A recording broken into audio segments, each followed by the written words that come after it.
नमस्कार, आपके साथ मैं सान्या जैन। 7 PM शो में आप सभी का स्वागत है। रुक करते हैं देश की बड़ी खबरों का जो सुर्खियों में है। सबसे पहले बात करते हैं उत्तराखंड के सियासी संकट के बारे में, जहां पिछले 3-4 दिन से चल रहा सियासी ड्रामा बुधवार को खत्म हो गया। पौड़ी गढ़वाल लोकसभा सीट से सांसद और आरएसएस के प्रांत प्रचारक रहे तीरथ सिंह रावत ने राज्य की मुख्यमंत्री रूप में शपथ ग्रहण की। इससे पहले देहरादून में हुई पार्टी विधायक दल की बैठक में उनके नाम मोहर लगी। एक दिन पहले मुख्यमंत्री पद से इस्तीफा देने वाले त्रिवेंद्र सिंह रावत ने ही मीटिंग में उनके नाम का प्रस्ताव रखा। दूसरी सुर्खी जुड़ी है बंगाल से, जहां चुनाव के महासंग्राम का फोकस बुधवार को नंदीग्राम पर रहा। बंगाल की मुख्यमंत्री ममता बनर्जी और उनके पूर्व सिपह सलार अब भारतीय जनता पार्टी के उम्मीदवार शुवेंदु अधिकारी यहां आमने सामने हैं। बुधवार को ममता बनर्जी ने हल्दिया पहुंचकर अपना नामांकन दाखिल किया तो शुवेंदु ने अपने चुनाव प्रचार की कमान संभाली। पर्चा दाखिल करने के बाद ममता ने नंदीग्राम पर अपना अधिकार जताते हुए बताया कि कैसे उन्होंने 26 दिन तक बिना कुछ खाए पिए यहां अनशन किया था।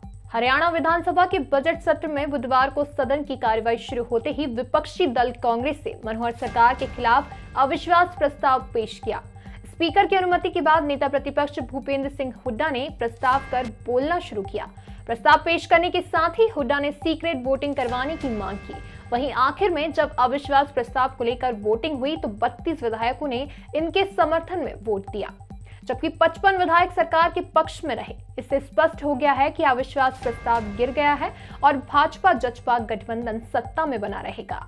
चौथी सुर्खी जुड़ी है इंडियन नेवी से। स्कॉर्पियन क्लास की सबमरीन आईएनएस करंज बुधवार को इंडियन नेवी के बेड़े में शामिल हो गई।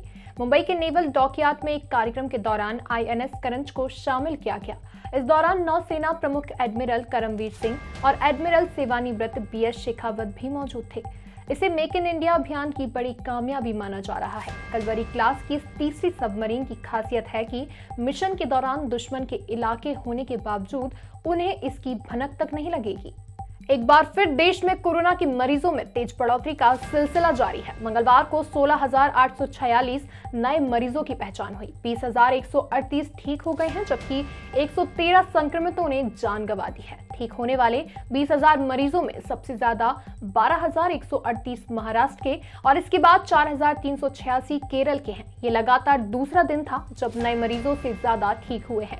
वहीं ब्राजील में कोरोना का कहर जारी है। यहाँ पिछले 24 घंटे में 1,972 संक्रमितों की मौत हुई है। यहाँ इस महामारी से एक दिन में जान गंवाने वालों का ये सबसे बड़ा आंकड़ा है। इससे पहले इसी महीने में 3 मार्च को 1,840 लोगों की मौत हुई थी।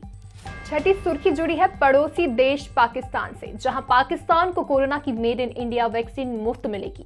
पाकिस्तान को global alliance for vaccine and immunization GAVI समझौते के तहत वैक्सीन सप्लाई होगी। इसके जरिए पाकिस्तान को वैक्सीन के 1.6 करोड़ 16 मिलियन डोज दिए जाएंगे। पाकिस्तान के साथ सितंबर 2020 में GAVI समझौता हुआ था। इस समझौते के तहत दुनिया की कई देशों को वैक्सीन मुहैया कराई जाएगी। पाकिस्तान को इसी महीने वैक्सीन की डिलीवरी कर दी जाएगी। आखिर में हम बात करेंगे संसद के बजट सत्र में हुए हंगामे के बारे में, जहां संसद के बजट सत्र के दूसरे चरण में कृषि कानून और महंगाई पर चर्चा कराने को लेकर विपक्ष का हंगामा लगातार तीसरे दिन भी जारी रहा। हंगामे की वजह से राज्यसभा में प्रश्नकाल नहीं चल सका। वहीं लोकसभा में विपक्ष के विरोध के बीच प्रश्नकाल शुरू हुआ, लेकिन ज्यादा देर तक नहीं चल सका। लोकसभा के अध्यक्ष ओम बिरला ने विपक्षी सांसदों के व्यवहार पर नाराजगी जताई। हंगामे के बीच सदन की कार्यवाही 12:30 पर दोबारा शुरू हुई। फिलहाल के लिए इतना ही। अगले शो में फिर हाजिर होंगे देश की बड़ी सुर्खियों के साथ। तब तक के लिए मुझे दीजिए इजाजत। आप देखते रहिए मृदुभाषी।